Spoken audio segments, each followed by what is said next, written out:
Ubuyobozi bwa Sipiro bwatangaje yuko mu mujyi wa Kigali bagiye kuzana bisi za Sipiro zizajya zitwara abagenzi muri rusange. Bavuga yuko izi modoka bazigenzuye neza cyane ndetse zifite feri. Abanyarwandakazi mumenye ko ngo izi bisi zizewe. Ese izi bisi koko zirizewe tubyemere? Ni nyuma yaho basohoye moto zitwa Sipiro zikamara abantu ndetse zikagonga abantu hagapfiramo abantu benshi. Ngira ngo ibyo ndi kuvuga ni ukuri kubera ko impanuka ibaye yose iba ari moto za Sipiro. Yuko n'abatwara zino moto za Sipiro bavuga yuko izi moto zidafata feri. Ubuyobozi bwa Sipiro buvuga yuko ibingibi byakosotse, izi moto za Sipiro zisigaye zifite feri, ahubwo abazitwara ngo nibo bafite ikibazo. Aho batwara moto bagashyira mu ijana, wafata feri imoto ikishinga. Turabizi ko igare ryo ryishinga, ubwo rero basobanuye yuko ufashe feri ngo igare rita ryishinga, iyo ufashe feri nibwo iyi moto yabo ihita yishinga. Bino rero byatumye izi bisi zigiye kuza mu mujyi wa Kigali abaturage batangira kuzivugaho byinshi, bavuga yuko zigiye kubamara, zigiye kubatwara ubuzima bitewe nuko moto zabo zitizewe, bakaba bazanye na bisi zitizewe. Ese ibingibi bifite aho bihuriye nino mihanda ya bisi baciye mu muhanda? Ese bifite aho bihuriye cyangwa bifitanye isano? Ibi turaza kubirebera hamwe. Ariko ubuyobozi buvuga yuko izi bisi zakorewe igenzura ndetse izi bisi nta kibazo na kimwe zifite. Reka tubitega amaso turebe mwuka byaramwe nimba koko izi bisi zitazatumara cyangwa izi bisi zitazabura feri. Murabizi ko na bisi zijya kuza z'umuriro, murabizi ko Nyabugogo hari igize kuhagonga, hari muri gare irahamara, atari na Sipiro. Ngaho ibaze noneho Sipiro igeze Nyabugogo noneho gare yayimara. Murabizi yuko nyine yari Volcano, yari ya kampani ya Volcano yagonze Nyabugogo, yari bisi y'umuriro. Ngira ngo murabizi igonga Nyabugogo hose, izindi zamaze abantu Kamonyi. None bazagiye kuza moto za Sipiro, hagiye kuza imodoka za Sipiro.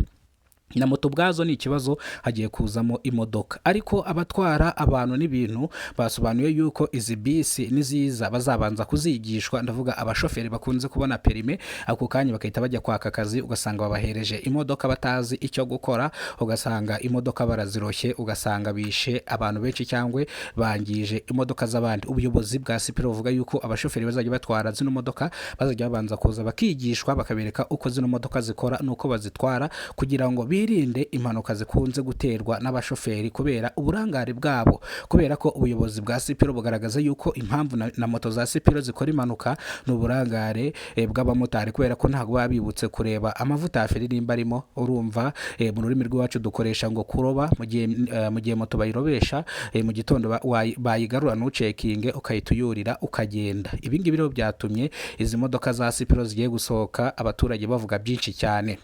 Abaturage batuye mu karere ka Gasabo mu murenge wa Jabana bavuga yuko izi bisi niziza leta izabanze izikorere igenzura cyangwa isuzuma barebe yuko zujuje ibisabwa, bitabaye ibyo ngibyo zizaza zimare abantu. Dore ko abaturage basabye ubuyobozi kugenzura zino modoka zitaranasohoka cyangwa zitarajya mu muhanda kugira ngo zitware ibintu, ahubwo ba nyirazo bazikoze bazabanze bazeseye ndetse n'abagiye kuzitwara babigishe. Dore ko abaturage bavuga yuko ibi ngibi byatuma birinda impanuka zikunze kubera mu mihanda ziterwa n'abashoferi ku burangare bwabo. Ndetse ikindi ugasanga bazanye ikinyabiziga kidafite feri cyangwa ugasanga bazanye ikinyabiziga gifite siriko, dore yuko zino bisi ari iz'umuriro.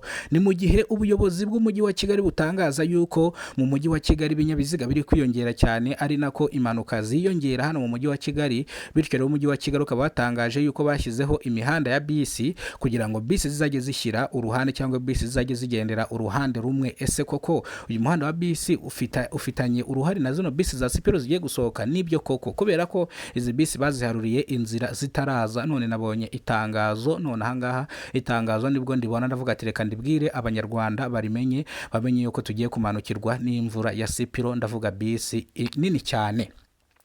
Abaturage bavuga yuko nta kibazo bafite, izi bisi niziza zujuje ubuziranenge kuko bazazitega ndetse zizanabagabanyiriza transport cyangwa bazajya babona imodoka nyinshi kugira ngo bagere mu kazi igihe. Bino rero byatumye polisi y'u Rwanda ihita itangaza bino. Polisi y'u Rwanda yatangaje ko izi moto cyangwa izi bisi za Sipiro nizisohoka abashoferi bazazitwara bazaba barabihuguriwe cyangwa bazaba barabyitoreje. Bivuze ngo izi modoka nizisohoka abashoferi babigize umwuga rwose bazajya kubahugura zino modoka kugira ngo birinde ubu. Like to tell you that if you are new in this channel, Kidasamura Rwanda TV, subscribe, like, and I would like you to like and subscribe and do everything well. So hit the post notification, ring that big bell, and I hope you guys are okay and you will have good luck. Bye.